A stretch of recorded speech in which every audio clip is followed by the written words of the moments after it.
Don't mind the noise. The bumper's under construction right now. Sometimes life gets crazy. You don't know where to turn. Sometimes when you realize that, oh my god, I'm the only adult here. What am I going to do? Because sometimes adulting ain't easy.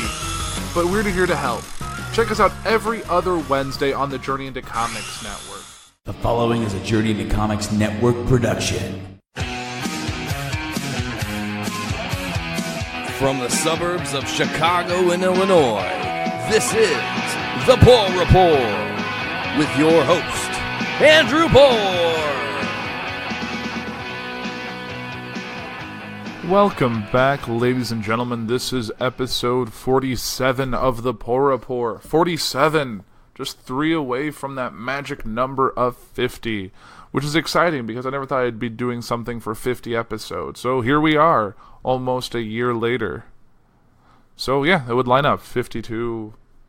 Yeah, so 47. And what I want to talk about today involves a lot of what's going on in the current events, which involves Donald Trump and his recent trip abroad. Now, I know what you're thinking. I wonder what Trump's going to do when he's not in the safe bubble of the United States, and it's basically the same thing he does now. It's just now he's on a bigger plane, on a different continent, and just doing Trump things. But before I get into Trump's trip, there's something I want to talk about that was recommended to me by the podfather himself, which is Nate Phillips, which is regarding Mueller's recent indictment of a lot of Russian agents. So this is an article, and I actually made sure for this episode to have no more of the same news sites, no more than a repeat in the same news site. So all of the articles I'm talking about today are each from a different news source. So it's not like all Washington Post, not all CNN, it's not all Fox News, it's a little bit of everything. And they're all kind of around the same thing, so you're getting a more balanced profile from me. Sometimes it's what's easier to find is sometimes stuff that comes up on Huffington Post or CNN or stuff like that. But I tried to make sure it was nice and balanced for this episode just to make sure I'm not coming off biased in my show here. So jumping in, this is actually an article from Slate, and this is Mueller's latest indictment suggests Russia's infiltration of U.S. election systems could get worse. With the 2018 midterms looming, we need to prepare for an even more damaging attack. Much of the analysis following Special Counsel Robert Mueller's Friday indictment of 12 Russian intelligence officers is focused on their alleged conspiracy to hack into Clinton campaign and Democratic Party computers and email systems during the 2016 election, and on questions about coordination between then-candidate Donald Trump's campaign and the Russian infiltrators. But the indictment also included new revelations about the extent of Russia's attacks on our election systems in 2016, and those details provide a warning that we need to get serious about preparing for an even more damaging attack in this year's midterms. The latest indictment alleges that Russia's intelligence officers hacked into the website of a yet unidentified state board of elections. Among other news information, alleges Russia used that hack to steal information related to 500,000 voters. That figure is surprising. We already know that hackers targeted election systems in 21 states and allegedly hacked into the computer of a private U.S. election systems vendor. The indictment did not name the vendor, but details seem to match a reported hack of the company's VR systems. VR Systems has denied any breaches had occurred, but thus far officials have confirmed that databases from the Illinois election system had ever actually been compromised. What's more, reports previously indicated that records of only about 100,000 voters had been accessed in the Illinois breach. That means the reach of Russia's infiltration of election systems likely went deeper than we'd understood. Perhaps most importantly, as Wired's Kim Zetter identifies, that indictments suggest that Russians' attack against U.S. election infrastructure may have been an afterthought. The indictment puts the research and execution of the State Board of Elections and vendor attacks in June through October of 2016, well into the election, months after the initial hack of the Democratic National Committee and Hillary Clinton's campaign. As she notes, we would have been wise to assume future attacks will involve more advanced planning. Combine this with the fact that the Russians undoubtedly learned information from their 2016 efforts, and there is reason to believe future attacks on our election infrastructure could be far more damaging. The good news is that many officials tasked with protecting our election infrastructure take this threat seriously. Election officials, the Department of Homeland Security, and the Federal Election Assistance Commission have all been working diligently to ensure that they catch and prevent future attempts to breach election infrastructure. Congress has provided states with $380 million to increase election system security. A new government coordinating council now allows the federal government and local election officials to share information like never before. and many states have made serious investments in new security. This is critical work, but it's not enough. The truth is, we can never have 100% unhackable elections. If Russian intelligence agencies or other foreign powers have decided they want to make a concerted effort to attack our elections, they will at some point be successful. The single most important thing states and counties can do in the next few months is to ensure that every polling place in the country has contingency plans in place to deal with a successful breach. That means ensuring that, in spite of a successful attack, people can vote on election day, and we have a way of ensuring all those votes will eventually be counted accurately. To start, it's worth focusing on 3 critical election systems that cyber attackers are most likely to target, and look at some of those actions that local jurisdictions should take to detect and recover from successful attacks against them. Electronic poll books. 32 states use e-poll books, usually in the form of mobile computers or tablets, that allow poll workers to digitally look up voters' registration information instead of manually searching through paper lists of names. Most e-poll books come equipped with technology that allows them to communicate with, at minimum, nearby e-poll book units in the same polling location to share real-time voter check-in information. E-poll books may communicate this information over wired or wireless network connections, but e-poll books that communicate over wireless networks present unique security challenges because, unlike a wired network, a wireless network can be monitored and attacked from a distance. While the indictment doesn't allege that e-poll books were hacked in the 2016 election, there is reason to believe that they could be an enticing target for hackers if a jurisdiction is unprepared for e-poll book failures. Voters could be told they are not registered or forced to wait for hours to vote while election officials scramble to fix the e-poll books or locate and print paper backups. For jurisdictions using this technology, there are 2 important steps to take to curtail a potential hack. First, they should limit or eliminate wireless connectivity issues, Wi-Fi and Bluetooth, to decrease the risk of a successful attack. Second, election officials should ensure that every polling place uses e-poll books on election day, also has backup printed paper poll books on hand in the event of a real or suspected e-poll book failure. Something that's not just helpful in the case of a hack, but also the run-of-the-mill software and device glitches. Currently, only 17 states of the 32 states using e-poll books require paper backup poll books on election day. I have never seen an electronic or an e-poll book. I have always gone to a place where there's a paper thing that look up at my information, check it off on a sheet of paper, give me my ballot, send me over to a place to vote and all that stuff, and then send me on my merry way. I've never seen e-poll books, so that's a little interesting to me.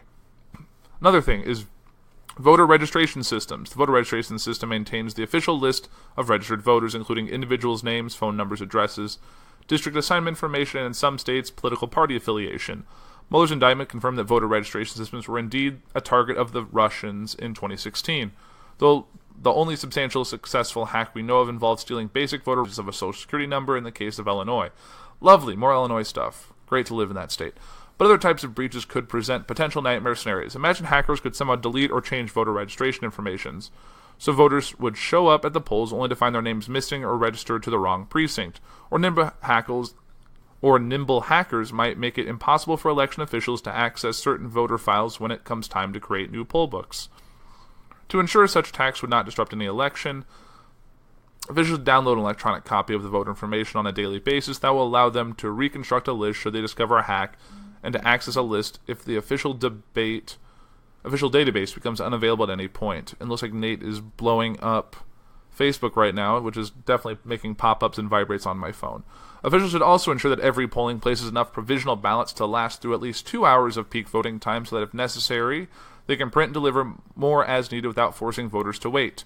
Federal law requires that polling places provide provisional ballots which allow an individual to record a vote even in the event poll workers can't find the individual's names on a registration list. These paper ballots are only counted if election officials can later confirm that the individual was eligible to vote at the polling place. In the event of a hack, provisional ballots would ensure that individuals are able to cast a ballot while providing election officials additional time to determine eligibility using backup lists. Voting machines. There are no allegations in the Mueller indictment that Russia targeted voting machines in the 2016 election. Nevertheless, this is obviously a critical system to protect from cyber attacks. There are many steps jurisdictions should be taken to ensure that hackers cannot reach voting machines in a way that impact the integrity of the election. Among those, conducting pre-election logic and accuracy testing for every machine, that is akin to running a mini-election on each machine before it's put to use to ensure each machine is counting votes accurately. After the election is over, but before results, a certified jurisdiction should also conduct post-election audits for polling places in about 2/3 of the country. This means comparing a manual count of the paper ballots voters cast to the tally generated by the digital scanners that Most of these jurisdictions employ to read said paper ballot. For polling places that use direct recording electronic voting machines, which allow individuals to log votes by manually touching a screen, monitor, or other device, this means assuring these machines include voter-verified paper audit trails. These paper printouts provide a permanent record of the votes cast by the individual and give voters the opportunity to review a paper record of their choices before casting their ballots. Unfortunately, 13 states are still using at least some direct recording electronic voting machines that have no paper trail as their primary polling place equipment, making audits in these states impossible. These machines should be replaced as soon as possible. Come November, it is also critical for any states using any kind of electronic voting machine to have emergency paper ballots that can be deployed immediately in case machines break down, whether that breakdown is caused by a system failure or hack. All these steps discussed above are critical not just to detect and recover from a hack against our election infrastructure, but to instill greater public confidence in our election systems more generally. As of now, it doesn't look like Russians altered or erased any voter registrations, meddled with any polling place, or changed any voters in the 2016 elections. They were also after another central goal: to cast doubt on the integrity of American democratic systems and institutions, regardless of their ability to successfully hack election systems in the future. We still need to keep wary of the discord even suspicion of such sabotage can sow. Election officials who adopt strong contingency plans and make those plans known to their voters can also reassure citizens that regardless of what threats we face, voters will be able to cast ballots that will actually be counted. To be sure, the 2018 midterms could go off without a hitch, but instead of wishful thinking, states and counties need to hope for the best but prepare for the worst. Definitely agree that definitely be mindful, and there should always be a safeguard in place to prevent something like this from happening. And kind of taking this to a movie, which is something I tend to do sometimes when I discuss an article. If you've seen the movie Man of the Year, it involves computer glitches in the voting machines causing the wrong person to get tallied due to an algorithm inside the code that registers a vote by the number of letters in their name and not by the actual votes cast for them. So that was something interesting, and definitely encouraging that movie. It's one of Robin Williams' better, more recent films, so definitely check that out. I think Jeff Goldblum's in it as well, which is always a good vote in favor. Now, moving on from this Russian election hacking and all of that to more Russian-related items, and that involves Trump's trip abroad.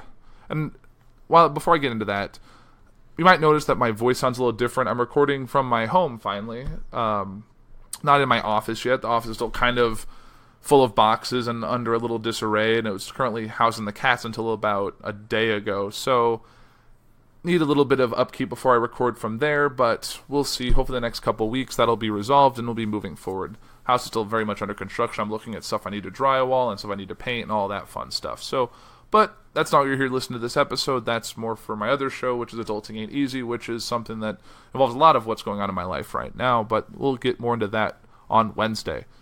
But jumping from one article to another, this is from USA Today, and that involves the Queen, abortion, Putin, and protests. Highlights of Trump's interview with Piers Morgan. Piers Morgan's 6,000-word account of his interview with President Donald Trump hit newsstands in the United Kingdom Sunday morning, but it's not until the 68th paragraph that Morgan gets around to quoting the president. "It's good to see you, Piers," he said. The 30-minute interview in the Daily Mail produced a multitude of Trumpisms, or as Morgan himself put it, lengthy. Morgan's story is filled with small talk, asides, and descriptions of Air Force One swivel chairs, but Trump did address a broad range of subjects in the interview, which also be broadcast on British television on Monday. Some highlights. On Roe v. Wade, Trump said he understands why women would be concerned about whether Supreme Court nominee Brett Kavanaugh would be the deciding vote on whether to overturn Roe v. Wade, the 45-year-old decision legalizing abortion. "I do understand, but I also understand that you know that's a 50-50 question in this country," he said. But he also insists there's a very good chance that the issue won't come up during his tenure on the court. Really? I don't know. Someday in the distant future, there could be a vote. A case has to get up there. It could be a long time before this case ever gets up there. Okay. On meeting Queen Elizabeth II, Trump had already heaped praise on the 92-year-old monarch in another tabloid before the meeting, but he said that the Windsor Castle tea lived up to expectations. "It was very easy talk," he said. "We had a great feeling. On the topic of conversation, Brexit, the process for the United Kingdom to leave the European Union, she said and she's right, it's a very complex problem. I think nobody had any idea how complex that was going to be," he said. Trump told me to sue the EU over Brexit. Oh, sorry, that's a different article. Press for details, Trump demurred, citing royal protocol. "You just don't talk about the conversation with the Queen, right?" he said. "Let me tell you what I can talk about. She's an incredible woman. She is so sharp. She is so beautiful." It's always about looks with him. That's something I can't quite figured out. On his upcoming summit with Russia's Vladimir Putin, which I'll definitely talk about later, Trump said the Russian president is probably a ruthless person, but I could name others also. Okay? He repeated his position that better relations with Russia would be good for the United States. I think we could probably get along very well. Somebody said, are you friends or enemies? I said, well, it's too early to say, but right now I say we're competitors. On family separation at the border, Trump insisted that he didn't start the policy of separating children from their parents after crossing the border. That wasn't my policy, he interrupted. Obama had the same exact policy. In fact, they were showing pictures of kids separate from their parents, and they say, isn't this terrible? And it was pictures of 2014. Fact check, false. The pictures of children during the Obama administration were almost all unaccompanied minors, immigrant children who crossed the border without an adult. Trump's new zero-tolerance policy calls for parents suspected of crossing the border illegally to face criminal charges, which has required border agents to separate them from their children. Despite his executive order seeking to end separations, Trump defended the practice as a deterrent. Well, all I did was go by the law, he said. Well, you know the parents are put in jail, essentially. You know they came in illegally. Now when people come in illegally, they have their kids. There are consequences to that, but I still don't like the idea of separation. On his Twitter habit, the president said he types many of his tweets himself, but also dictates the 280-character dispatches to aides, telling them to put this exact statement out. I'm very exacting from the comma to everything, he said. Trump said he likes the immediacy of and the power of the medium. You're watching, and then, 2 seconds later, we have breaking news. President Trump has just been ... he said. It's tremendous. You get the word out, and you really protect yourself from the lies. On the protests in London, which there were many, huge crowds protested Trump's visit to the UK last week with that parade that included a 20-foot Trump baby balloon. Trump previously said the protest made him feel unwelcome in London, but he told Morgan that protesters weren't all anti-Trump. Some of them are protesting in my favor, you know that, he said. There are many, many protests in my favor. Favorable protests. Interesting.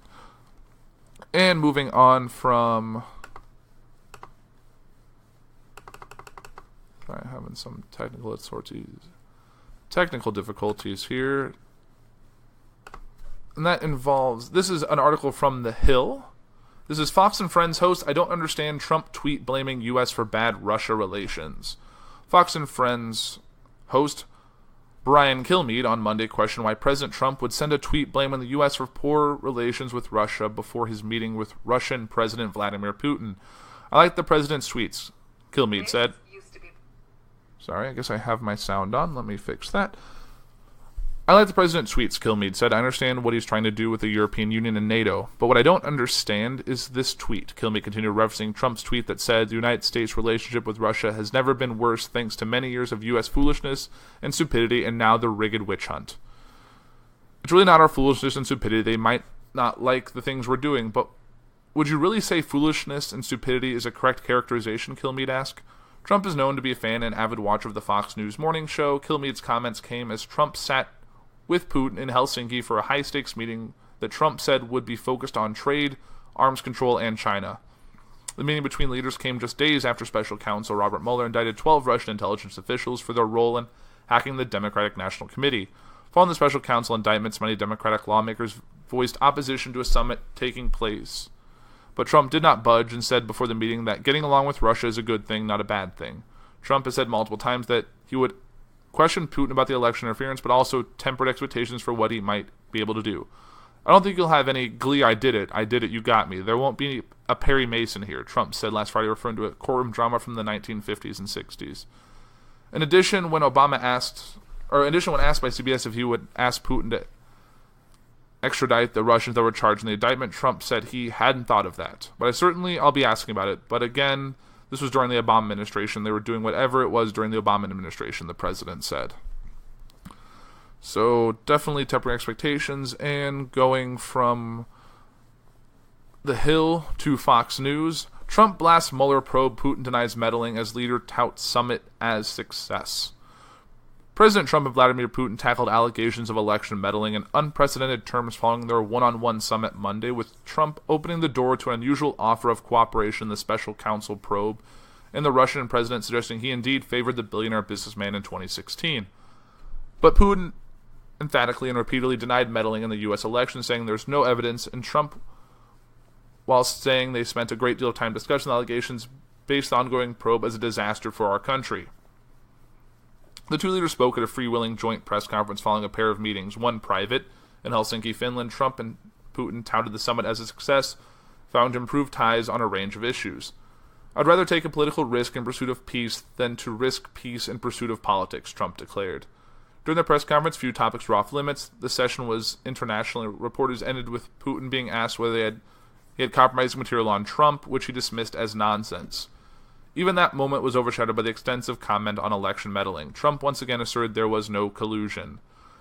"I didn't know the president. There was no one to collude with, and there was no collusion with the campaign," Trump said, suggesting Democrats have used the issue as an excuse for losing. "We ran a brilliant campaign, and that's why I'm president."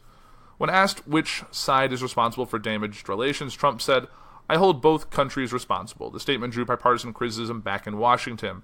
"This is bizarre and flat-out wrong. The United States is not to blame," Senator Ben Sasse, Republican of Nebraska, said in a statement.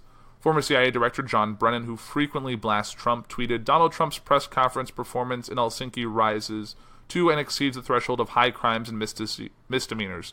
It was nothing short of treasonous." Not only were Trump's comments imbecilic, he is wholly in the pocket of Putin, Republican patriots. "Where are you?" with three question marks. The summit came just days after the Justice Department announced the indictment of a dozen Russian intelligence operatives for allegedly hacking Democratic targets in the 2016 U.S. presidential election. Putin has previously told Trump that Russia did not meddle in the 2016 presidential election.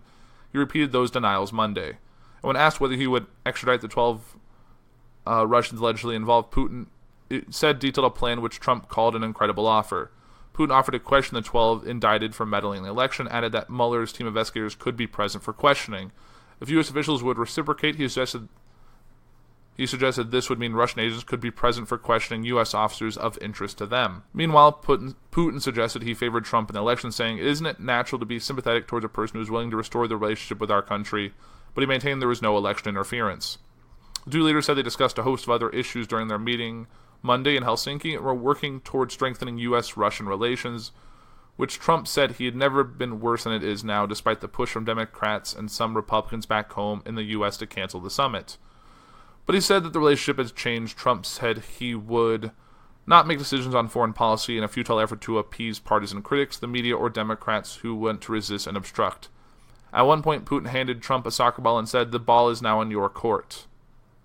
The joint press conference was held minutes after the historic summit between the two leaders Monday. The two met one-on-one for more than 2 hours and later an expanded meeting with key advisors. Trump, as the private meeting began earlier Monday, said the two would have a lot of good things to talk about, from trade to missile defenses to China, host of other issues from Russia election meddling and the annexation of Crimea to Syria were also expected to come up. "I think we'll end up having an extraordinary relationship," Trump said, sitting next to Putin earlier at the presidential palace in Helsinki.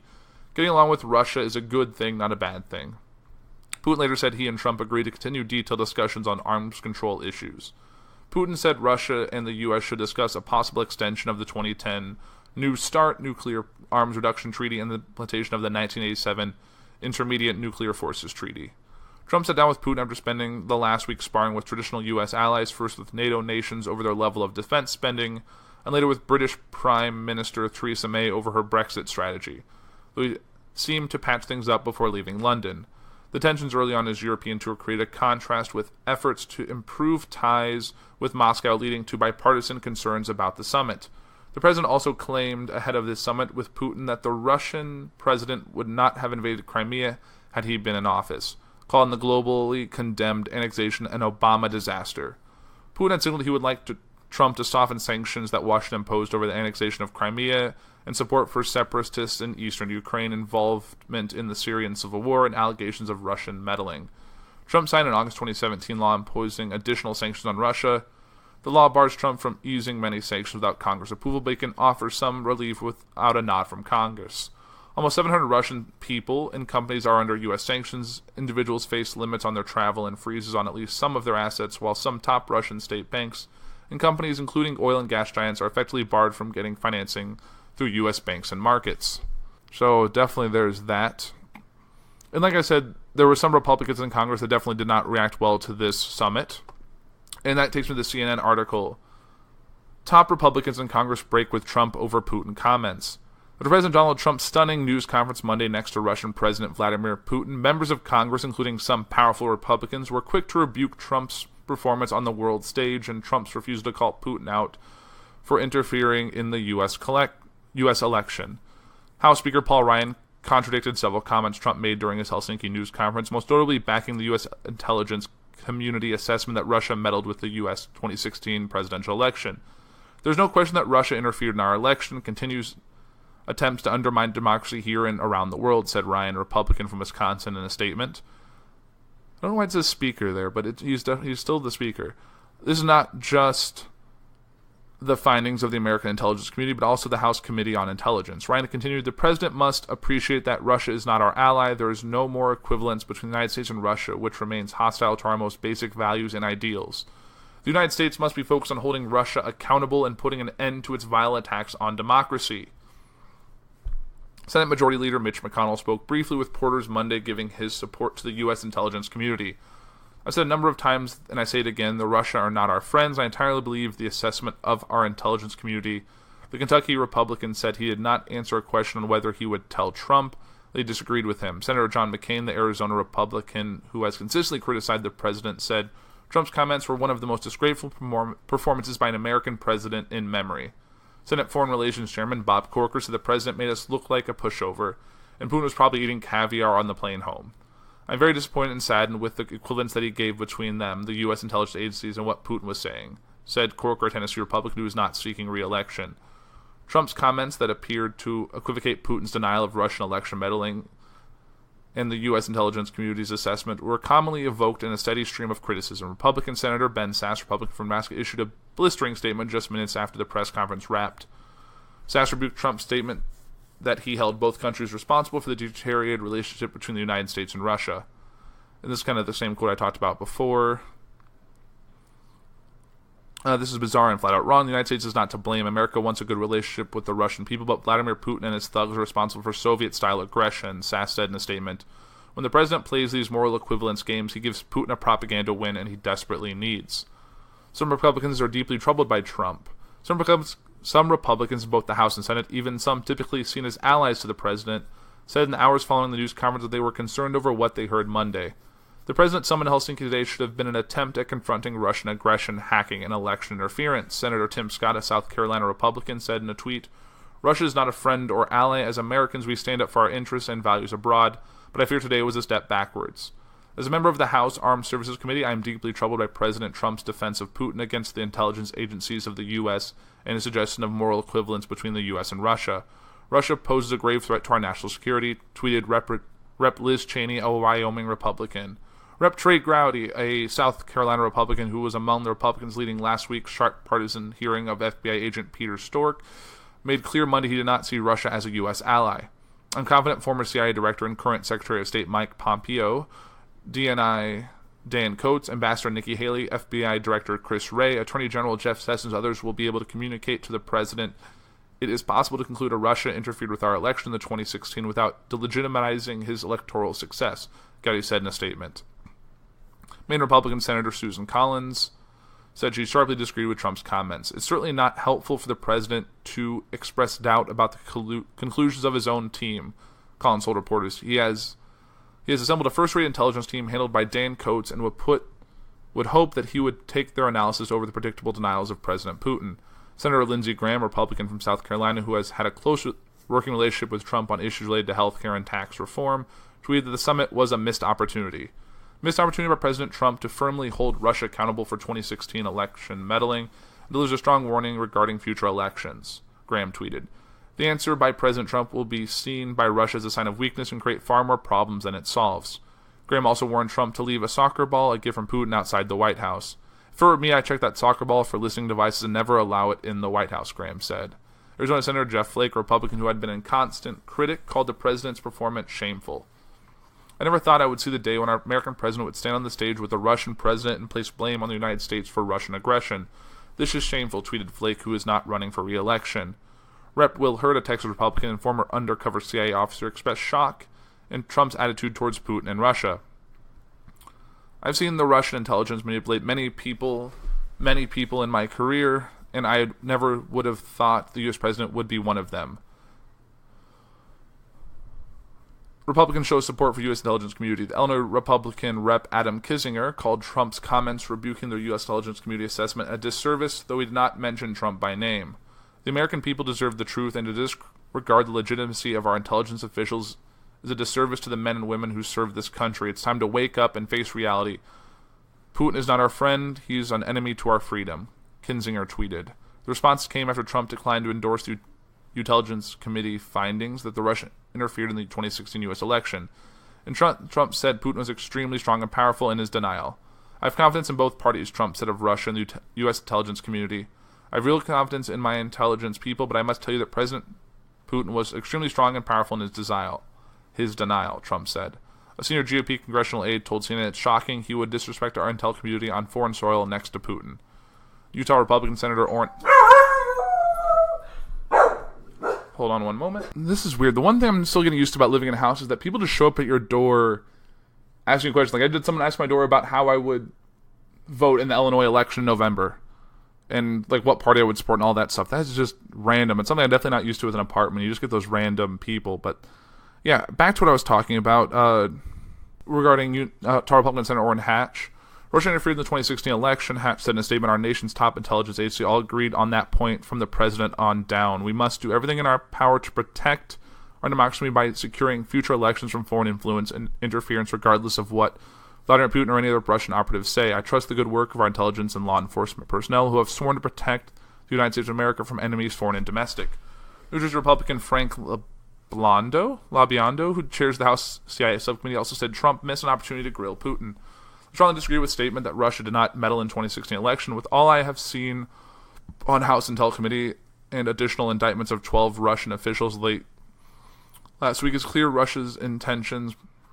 President Trump's missed opportunity to hold Putin publicly accountable. Tweet LaBiondo, who is not running for re-election. And then we have Democrats that are outraged, but I'm kind of losing my voice, so I don't think I'm going to go into it. Obviously, Elizabeth Warren, Chuck Schumer, all of them are making statements about it, Chris Murphy and the like. But, yeah, so I'm running a little long on this episode. We're only sitting a little bit over 30 minutes, but I'm losing my voice because it's just been a stressful week and all of that. So I'm not going to get into the full details of the news conference. I'm going to wait and see kind of how the dust settles and definitely dive into it more next week on episode 48. I want to thank you all for listening to my show this week. It's always an honor bringing you the news. And if you have any comments, concerns, questions, criticism, any of that, feel free to give me feedback. You can reach out to me on Facebook, Twitter, or Instagram at the Puhr Report.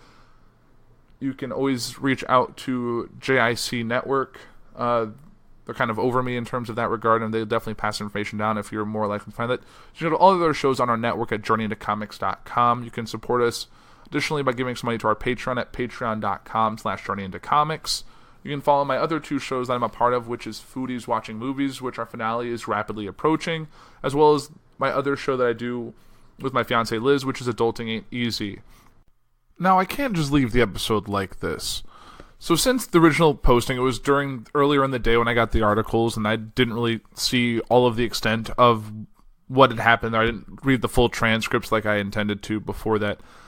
But basically what happened in the news conference following the Trump meeting is that he basically sided with President Putin over his own intelligence from, like, CIA, US, all of that stuff, and basically said, well, Putin said he didn't do it, so I believe him. Like, why would I not?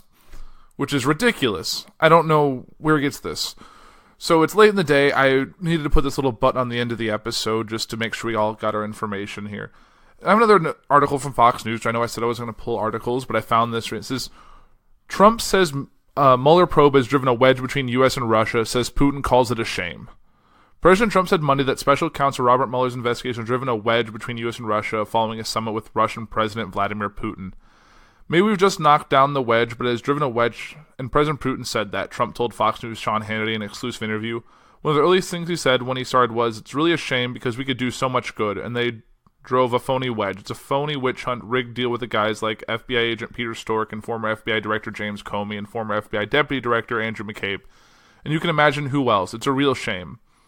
Monday's summit took place 3 days after a grand jury indicted 12 Russian intelligence operatives on charges related to cyber attacks on Democratic organizations during the 2016 election campaign. At a news conference following the meeting, Putin offered to have Russian prosecutors question the indicted operatives and added that Mueller's team of investigators could be present for questioning if U.S. officials would reciprocate. Trump told Hannity he was fascinated by Putin's suggestion and then appeared to dismiss it, saying that the special counsel's team probably won't want to go.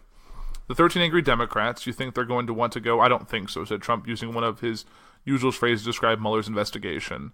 The president added that the Russian leader was incensed even talking about the indictments and pointed out that Putin said there was absolutely no collusion between the Trump campaign and Russia in 2016.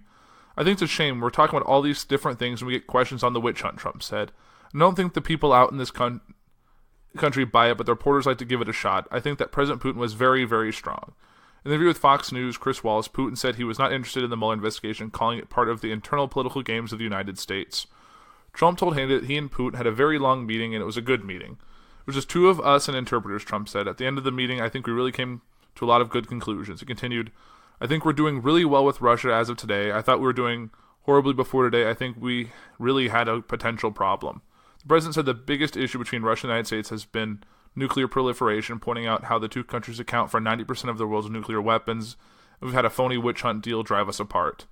I know President Obama and global warming is our biggest problem, and I would say that no, it's nuclear warming is our biggest problem by a factor of about 5 million, Trump said. The nuclear problem, we have to be very careful. The president added that Putin told him he wants to be very helpful with North Korea. However, Trump said, we're doing well with North Korea, so we have time. There's no rush. It has been going on for many years. You know, we got our hostages back. There's been no testing. There's been no nuclear explosion. There's been no rockets going over Japan, no missiles going over Japan for 9 months. And the relationship is very good. You saw the nice letter Kim Jong-un wrote, Trump said, and so I think a lot of good things are happening, but President Putin is very much into making all that happen. Trump also criticized the media coverage of his conduct at last week's NATO summit in Brussels, where he raised concerns about other members of the alliance not honoring their pledge to spend 2% of their GDP on the military. The media was very unfair. I raised $44 billion, and the Secretary General of NATO, he said he raised $44 billion, and it was only President Trump, because I said otherwise we're going to have to start thinking about our relationship to NATO. I also said this, NATO is wonderful, but it helps Europe a lot more than it helps us, and they were paying for 90% of it. So I was amazed that much of the media said that I was tough, very tough and nasty to foreign leaders, and I really wasn't at all, but I did say, you have to pay up, Trump added. The president later returned to the Russian investigation, slamming Stork over his testimony before House lawmakers last week and calling him a total phony. It was a very dishonest deal, and you know you had to find out who did Peter Stork report to, because it was Comey and it was McCabe, but it was also probably Obama, said Trump. Stork is a disgrace to our country, a disgrace to the great FBI, a disgrace, and how is he still being paid is beyond belief. So basically, it seems like it's a lot like it was with the Kim Jong-un meeting, is that basically if you butter up Trump in a meeting or praise him and condemn the people that he doesn't like already, he's going to be on your side. So that's basically what it seemed like happened. And I know since then, social media has taken on the whole impeach Trump, treason, Trump equals treason, all of this. And I'm not going to get into that now. I'm not here for just condemning someone, but it is kind of ridiculous that a president on foreign soil basically said that his intelligence, who've been doing this for many years, longer than he's been involved in politics, saying they were wrong, and the president of a foreign country who has his own set of problems and is kind of a dictator is fine and strong and a great leader, just like you said about Kim Jong-un. So it's basically, as long as you pay him a nicety, he's going to be your best friend, and anyone he doesn't like and you don't like, that person's out. That person's going to be against him. So obviously, Putin's not going to admit that he did anything in the 2016 election, but literally 3 days after they indicted 13 Russians, he's like, oh, he'll look into it, he'll interview them, you can even have your guys there. Like, this is little, if we reciprocate. So it seems like eventually it's just going to be Russia and the United States in this weird buddy cop movie. I don't know what to think about it. It's late, I'm tired, but this is just ridiculous. Trump can't keep siding with these dictators of foreign countries and denouncing our allies. He's going to isolate us and make us our own little separate country. We're going to be the North Korea of the 21st century. And there's already a North Korea of the 21st century. I don't know. I really want 2018 to at least end up with a House majority, or the majority in the Senate and the House of Democrats, so at least make Trump a lame duck president. All he can do is complain on Twitter, and then he'll probably be happy, because then he doesn't worry about getting anything done, because he can just blame the Democrats like he's been doing since the election. But hopefully we'll see that Trump is a one-term president if he makes it that long. But I don't want to be biased on this show. I don't want someone to say, oh, the Puhr Report is all Democratic, or it's a liberal news. It's part of the mainstream media. It's a part of fake news. I'm trying to be balanced here. I'm not attacking Trump just because he's Trump and I don't like him. I disagree with some stuff that people do that are against him. I think there's always extremes with every cause, every event, every situation. But I think this is kind of above and beyond that. I think it's definitely something that should be discussed, and I think Pence, who's been pretty quiet on social media since this event, maybe something around the 25th Amendment could be something that will happen, but I think either way we have to figure out what we're going from here. November's a long way away, and there's still over 2 years away from a next presidential election. And I read another article that said Trump's war chest is already like I don't even know what the exact amount. It was like $53 million or $53 billion. I don't think it's billion. Billion seems a little extreme. Probably $53 million already. And it's 2 years away from an election. And they're not going to prop up another Republican against him that I can imagine, at least at this point. The Republican Party itself seems pretty subservient to Trump and Trump's Republican Party, as opposed to the normal Republican Party, which isn't all that bad. So we'll see how this shakes out, but I really want to see how the next week goes, because he's already interviewing saying it was great and that Putin is great, and it's a shame the media doesn't talk about it, so I don't know what to think. But it's late. I need to button this up, so that's the Puhr Report for this week. I'm Andrew Puhr. Have a great week, and just keep reading the news. It's a mess out there, but if you stick your head in the sand like an ostrich, you're just going to fall behind.